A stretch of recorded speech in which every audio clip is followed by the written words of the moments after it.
Quando eu decidi fazer o podcast, eu já percebi que uma parte importante da minha apuração seria conseguir esses autos, né? E assim, passaram-se 35 anos, a gente como jornalista sabe que é muito mais difícil você ter acesso a esse tipo de documentação, né? Ainda mais também quando se trata de um crime contra a criança, né? Então, eu consegui ter acesso a esses autos físicos, né? Porque eles continuam apenas físicos, não são digitalizados hoje em dia. Então, passei um bom tempo fotografando esses autos em fórum, até realmente começar a ler eles todos, né? Porque são 1.800 páginas de autos. Só para situar, assim, toda o tamanho que ganhou esse caso, ele tem 300 depoimentos só na fase de inquérito policial. E somando o inquérito policial e todo o andamento do processo criminal, foram 13 anos até ele ser levado a julgamento. Então, tem um conteúdo muito grande, assim, que foi o início, né, da minha apuração mesmo, que foi o pontapé inicial para chegar também depois em outros pontos.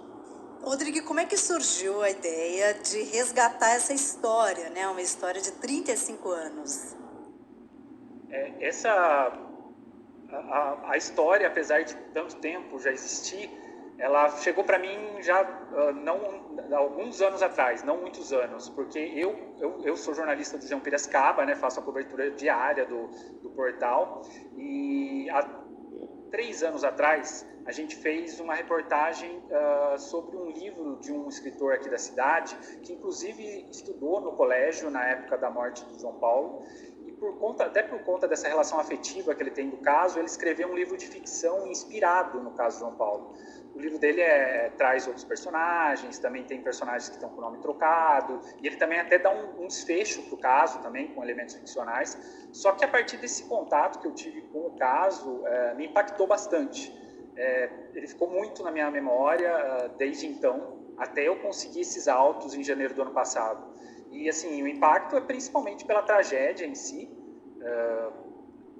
pelas circunstâncias, como ele foi encontrado, uma criança, toda a dor que gerou para os familiares e amigos, e depois pela questão também emblemática da demora para tudo se desenrolar e depois desembocar numa situação com várias perguntas sem respostas. Então, tudo isso me levou a entrar nesse caso, a buscar questionar tudo isso e trazer, inclusive, novas informações, que a gente consegue algumas novas informações também nessa apuração. Eu consegui, tanto nos autos, quanto também no trabalho de campo, de buscar fontes, buscar pessoas que estão ligadas ao caso de alguma forma e que eu consegui falar. Exatamente, você traz um monte de novos depoimentos.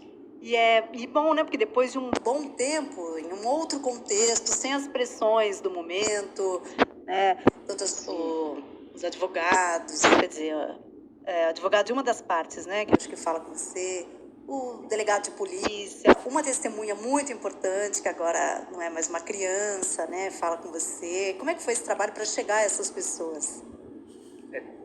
Eu já tenho falado que foi o trabalho mais difícil. 35 anos depois, essas pessoas eu tenho os autos da época com endereços, telefones, mas as pessoas mudam, né?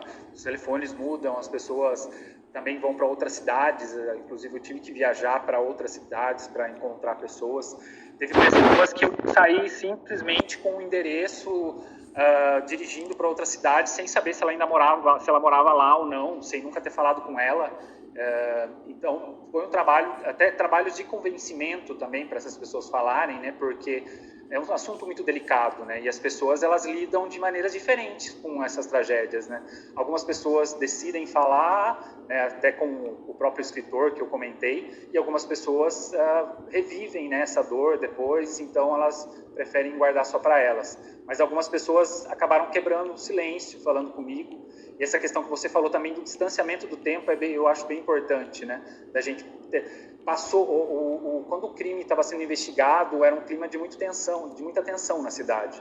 A gente tem relatos de pressão contra testemunhas, muitos boatos, muita pressão contra as autoridades, o próprio colégio, as pessoas também testemunhas sendo abordadas ali durante a investigação, que inclusive é uma coisa que a gente traz de novidade, uma testemunha falando isso, que ela ficava incomodada quando ela era abordada, quando ela era apenas uma criança, né, por pessoas ligadas ao caso. Então, era um clima de muita tensão. Então, hoje a gente tem esse benefício, digamos assim, né, de distanciamento do tempo para fazer o trabalho jornalístico e também para dar a oportunidade dessas pessoas falarem agora, que também pessoas que eram crianças e agora são adultos e podem falar de uma maneira até mais madura, né, sobre o caso. Pois é.